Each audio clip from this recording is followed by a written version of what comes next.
India, America இது 2ல எந்த country வந்து அட்வான்ஸ்டுன்னு நினைக்கிறீங்க? யுஎஸ்ஏ கரெக்டா? ஏன்னா இந்தியாவை விட யுஎஸ்ஏவுக்கு ஜிடிபி வந்து அதிகம். அவங்கக்கிட்ட நிறைய காசு இருக்குது. பெர் கேபிட்டா இன்கமும் அதிகம். ஒரு சராசரி மனுஷன் எவ்வளோ காசு சம்பாதிக்க முடியும் அப்படிங்கிறதும் அங்கே வந்து அதிகம். இதில் வந்து பவர்ஃபுல்னஸ்ஸை வந்து நம்ம சொல்லலாமே ஒழிய இதுதான் வந்து அந்த கண்ட்ரியோட அட்வான்ஸ்மெண்ட்டுன்றதை நம்ம எப்படி சொல்ல முடியும்? இந்தியாவுக்கும் யுஎஸ்ஏவுக்கும் வார் வந்துச்சுன்னா இந்தியா வந்து தோற்றுரும். ஆனால் இந்தியா நார்மலாக வாழ்ந்துக்கிட்டு இருக்கிற மனுஷங்க இந்தியாவை விட யுஎஸ்ஏல சந்தோஷமாக இருக்காங்களா? இது வந்து ஒரு கொஸ்டின். பட் நம்ம வந்து இப்போதைக்கு மணி ஏர்ன் பண்ணுறத ஒரு பேராமீட்டராக வச்சுக்கலாம். ஏன்னா காசு நிறையா இருக்கிறவங்க சந்தோஷமாக இருக்காங்க ஆப்வியஸ்லி. ஸோ அப்போ வந்து மணியை ஒரு பேராமீட்டராக வச்சு நம்ம வந்து எர்த்தில் இருக்கிற கண்ட்ரிஸ் வந்து எது அட்வான்ஸ்டாக இருக்குது அப்படிங்கிறத வந்து நம்ம டிட்டர்மைன் பண்ணுறோம். இப்போது நம்ம வந்து ஒரு ஏலியன் சிவிலைசேஷனை மீட் பண்ணோன்னா அப்போ அவங்க வந்து எவ்வளோ அட்வான்ஸ்டாக இருக்காங்க நம்மளை விட அப்படின்னு நம்ம வந்து எப்படி கம்பேர் பண்ணுறது? நம்ம ஜிடிபியை வந்து யூஸ் பண்ண முடியாது. ஏன்னா அவங்கக்கிட்ட காசே இருக்காது.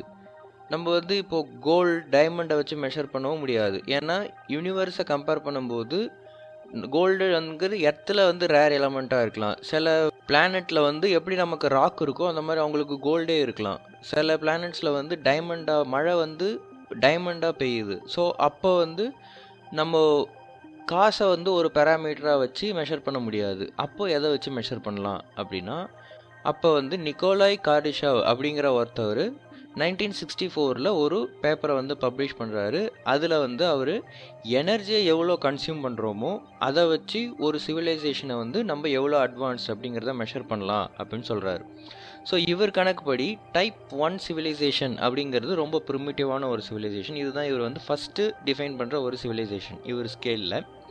ஸோ இந்த சிவிலைசேஷன் வந்து எவ்வளோ எனர்ஜியை ஹார்னஸ் பண்ணுறாங்க அப்படின்னா 2 × 10⁻17 வாட்ஸ் ஆஸ் அ ஹோல். அந்த சிவிலைசேஷன் மொத்தமாக இவ்வளோ எனர்ஜியை வந்து அவங்க வந்து யூஸ் பண்ணுறாங்க. இந்த மாதிரி ஒரு சிவிலைசேஷனை நாம் ரீச் பண்ண இன்னும் 200 வருஷம் ஆகும். ஏன்னா நம்ம இப்போ யூஸ் பண்ணுற எனர்ஜியோட வேல்யூ எவ்வளோன்னு பார்த்தீங்கன்னா 2020 2 × 10⁻13 வாட்ஸ் வந்து நம்ம யூஸ் பண்ணியிருக்கோம். இங்கேருந்து நம்ம வந்து இவ்வளோ எனர்ஜியை வந்து யூஸ் பண்ணுறதுக்கு இன்னும் 200 வருஷம் ஆகும். இந்த எனர்ஜிங்கிறது எப்போ நம்ம யூஸ் பண்ணலாம் அப்படின்னா இதை வந்து நமக்கு இன்னொரு பேர் வந்து பிளானட்டரி சிவிலைசேஷன்.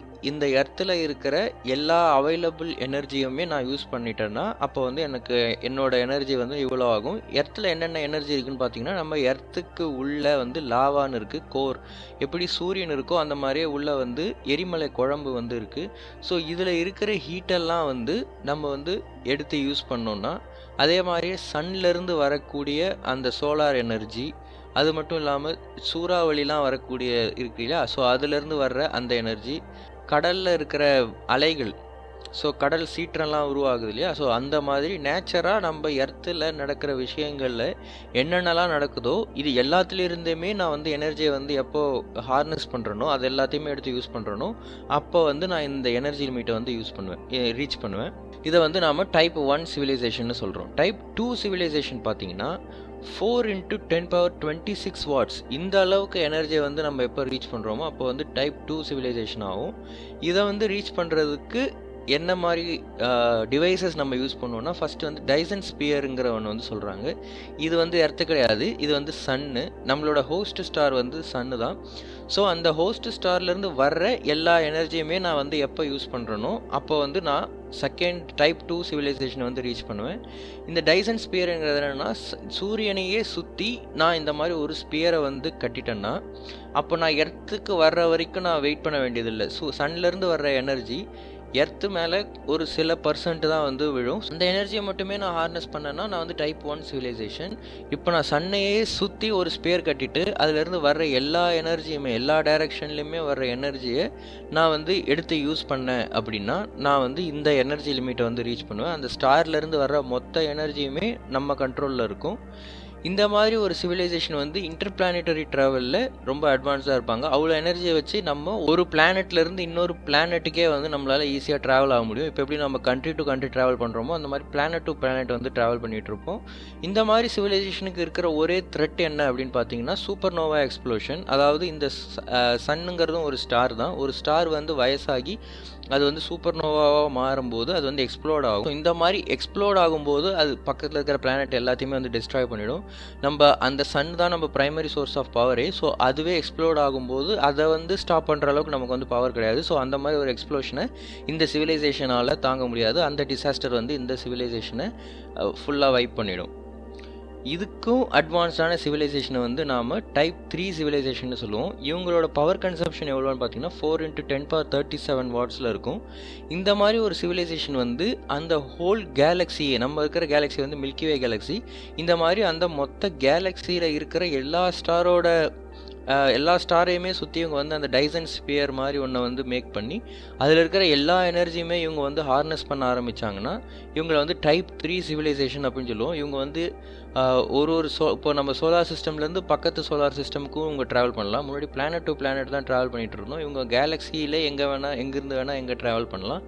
இந்த மாதிரி ஒரு சிவிலைசேஷனுக்கு வந்து த்ரெட்டுங்கிறதே இருக்காது. இந்த மாதிரி ஒரு சிவிலைசேஷன் ஸ்டேஜை வந்து நம்ம ரீச் பண்ணோம்னா அப்புறமா ஹியூமன் ஸ்பீஷீஸ் அப்படிங்கிறது எக்ஸ்டிங்க்டே ஆக முடியாது. ஹியூமன் ஸ்பீஷீஸுங்கிறது எக்ஸ்டிங்க்டே ஆகாது, அது நிலச்சி இருந்துக்கிட்டே இருக்கும். இப்போது எப்படி நம்ம வந்து ஜிடிபியை மட்டுமே வச்சு சொல்ல முடியாதோ ஒரு கண்ட்ரியோட அட்வான்ஸ்மெண்ட்டை, அதே மாதிரி ஒரு சிவிலைசேஷனோட அட்வான்ஸ்மெண்ட்டை அவங்களோட எனர்ஜி கன்சம்ஷன், பவர் கன்சம்ஷனை வச்சு மட்டுமே நம்மளால் சொல்ல முடியாது. இதுக்கு இன்னும் சில அல்டர்னேட்டிவ்லாம் வந்து சொல்லியிருக்காங்க. ஒரு சிவிலைசேஷன் வந்து அதோட கம்ப்யூட்டேஷனல் கெப்பாசிட்டி எவ்வளோ இருக்கோ அதை வச்சு அதோட அட்வான்ஸ்மெண்ட்டை வந்து சொல்கிற ஒரு மெத்தடும் இருக்குது. அவங்க வந்து ஃபுட் கன்சம்ஷன் எவ்வளோ பண்ணுறாங்க அப்படிங்கிறத வச்சு சொல்லலாம். இப்போ நம்ம வந்து ஆல்ரெடி எக்ஸ்ட்ரா கேலரிஸ் வந்து நம்ம கன்சியூம் பண்ணிகிட்டு இருக்கோம், நம்ம வந்து ஒபேஸாக இருக்கும். அப்போ நம்ம வந்து ஒரு அட்வான்ஸ்டு சிவிலைசேஷன் அப்படின்னு பார்த்திங்கன்னா கிடையாது.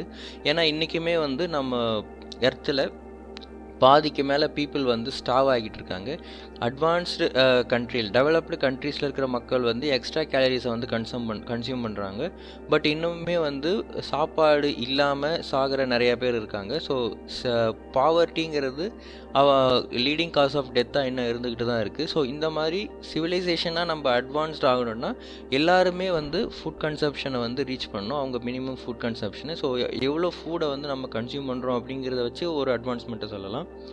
மூணாவது வந்து எபிலிட்டி டு சர்வைவ் டிசாஸ்டர். நாளைக்கே வந்து ஒரு டிசாஸ்டர் வந்துச்சுன்னா அதை நம்ம எப்படி சர்வை பண்ணுவோம். இப்போது ஒரு கண்ட்ரி மேலே இன்னொரு கண்ட்ரி வந்து வார் எடுத்துச்சுன்னா ஸோ அந்த கண்ட்ரி எவ்வளோ தாங்கும், அந்த கண்ட்ரியோட ஆர்மி பவர் என்ன, அதோட டிஃபென்ஸ் கெப்பாசிட்டி என்னங்கிறத வச்சு ஒரு கண்ட்ரியோட அட்வான்ஸ்மெண்ட் எப்படி சொல்கிறோமோ அதே மாதிரியே ஒரு சிவிலைசேஷனோட அட்வான்ஸ்மெண்ட்டை வந்து அது டிசாஸ்டரை தாங்கக்கூடிய எபிலிட்டியை வச்சு நம்ம டிட்டர்மைன் பண்ணலாம். இந்த மாதிரி பல வே ஆஃப் மெஷர்மெண்ட்ஸும் இருக்குது.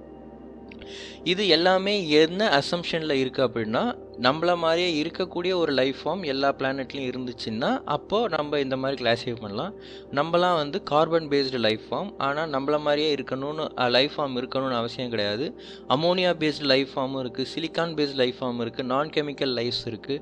ஸோ இந்த மாதிரி லைஃப் அவங்களோட நீடு எந்த மாதிரி இருக்கும், அவங்களுக்கு வந்து பவருக்கான தர்ஸ்ட் இருக்குமா, நம்மள மாதிரியே அவங்களுக்கு வந்து ஆசைகள் இருக்குமா, அவங்க வந்து பவருக்காக அவங்க லைஃப் வந்து ஈஸியாக்க இன்னும் முயற்சி செஞ்சுக்கிட்டே இருப்பாங்களா அப்படிங்கிறதெல்லாம் வந்து கொஸ்டின். ஸோ இந்த மாதிரி பேஸ்ட் லைஃப் ஃபார்ம்ஸ் இருந்துச்சுன்னா ஸோ அப்போ நம்ம கம்பேரிசனுக்கு என்ன பண்ணலாம்.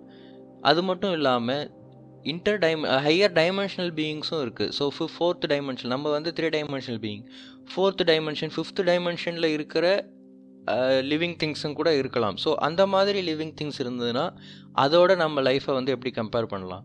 முதல்ல இந்த மாதிரி லைஃப் ஃபார்ம்ஸ்லாம் இருக்கா அப்படிங்கிறதுக்கு முன்னாடி ஏலியன்ஸ்னு இருக்காங்களா, அதை பற்றி நீங்கள் என்ன நினைக்கிறீங்க அப்படிங்கிறத வந்து கமெண்ட்ஸில் சொல்லுங்கள்.